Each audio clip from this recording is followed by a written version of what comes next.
ସକାଳୁ ବାସି ମୁହଁରେ କେବଳ 3 ଥର ପଢ଼ି ଦିଅନ୍ତୁ ଏହି ଗୋଟିଏ ମନ୍ତ୍ର। ଗ୍ୟାରେଣ୍ଟି ଦେଉଛି ସନ୍ଧ୍ୟା ହେବା ମାତ୍ରେ ସେ ନାରୀ ତୁମ ପାଖକୁ ଆସିବ, ଯାହା ଚାହିଁବେ ତାହା କରିବ, କୌଣସି ପ୍ରକାର ବାଧା ଦେବ ନାହିଁ। କେବଳ ଆପଣଙ୍କୁ ସକାଳୁ ଉଠିବା ମାତ୍ରେ ବାସି ମୁହଁରେ ମାତ୍ର 3 ଥର ଏହି ମନ୍ତ୍ରକୁ ପଢ଼ିବାର ଅଛି। ତାପରେ ଦେଖିବେ ଚମତ୍କାର। ଗ୍ୟାରେଣ୍ଟି ଦେଉଛି ଯେଉଁ ଝିଅ ପଟୁନଥିଲା ସେ ଝିଅ ଆପେ ଆପେ ପଟିଯିବ। ସୁନ୍ଦରୀ ପଡ଼ିଶା ଘର ଭାଉଜ ହାତ ଧରିକି ଘରକୁ ଡାକିବ, ଯାହା ଚାହିଁବେ ତାହା କରିବ।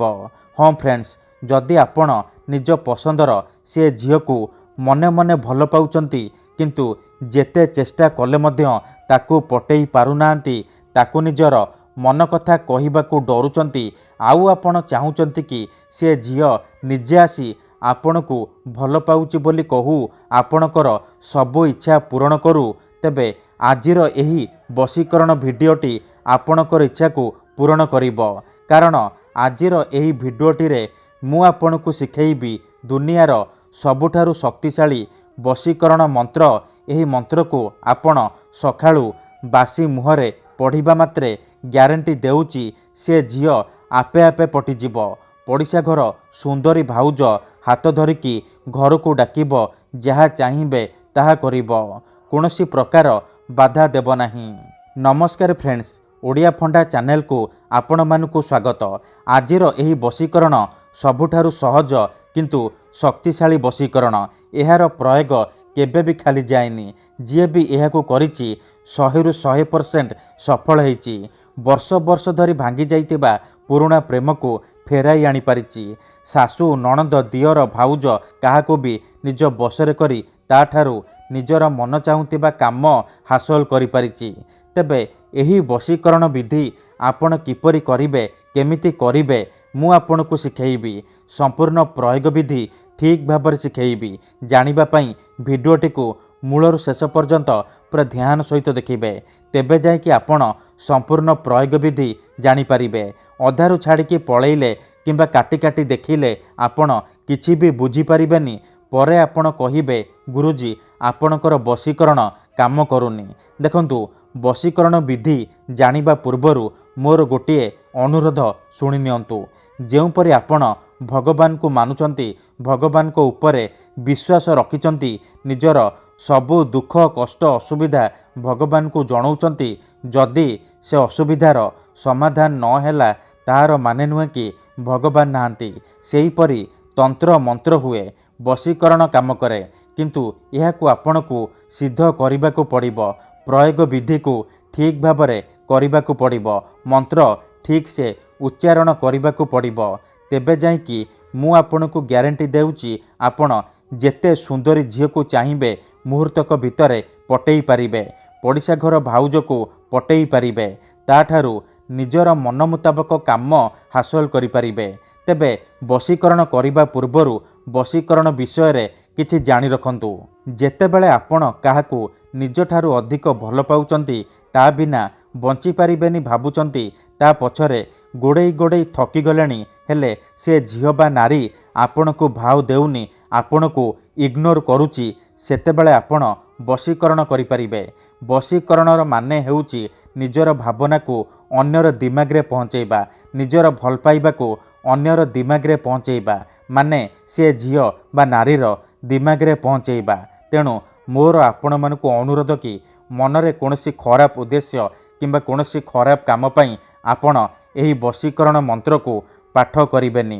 କାହିଁକି ନା ଏହି ବଶୀକରଣ ମନ୍ତ୍ର ହେଉଛି ସବୁଠାରୁ ସହଜ କିନ୍ତୁ ପ୍ରଚଣ୍ଡ ମହାଶକ୍ତିଶାଳୀ ବଶୀକରଣ ମନ୍ତ୍ର।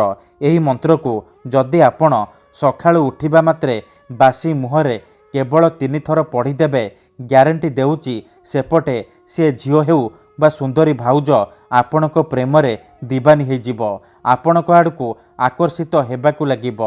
ଯେପର୍ଯ୍ୟନ୍ତ ଆପଣଙ୍କ ପାଖକୁ ଆସିନି, ଆପଣଙ୍କ ସହିତ ସମ୍ପର୍କ ରଖିନି, ସିଏ ଗୋଟେ ମୁହୂର୍ତ୍ତ ବି ରହିପାରିବନି।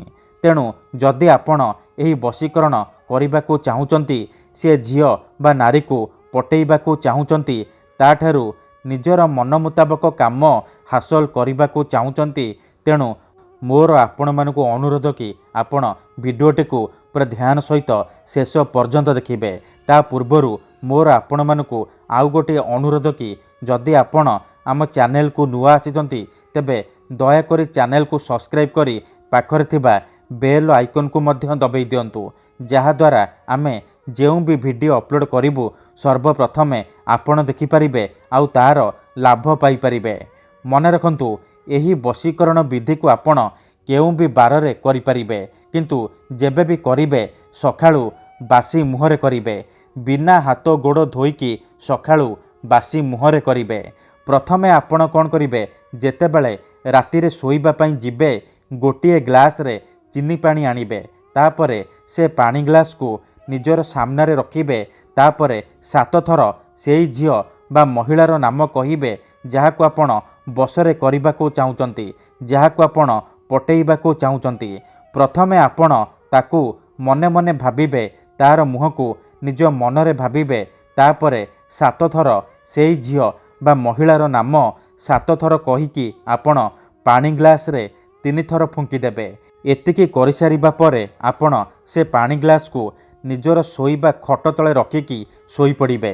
जदि आपण खटरे सोउनाहांती तले सोउचंती तेबे आपण से पानी ग्लास को निजर मुंड पाखरे रखिकी आपण सोई पड़िबे।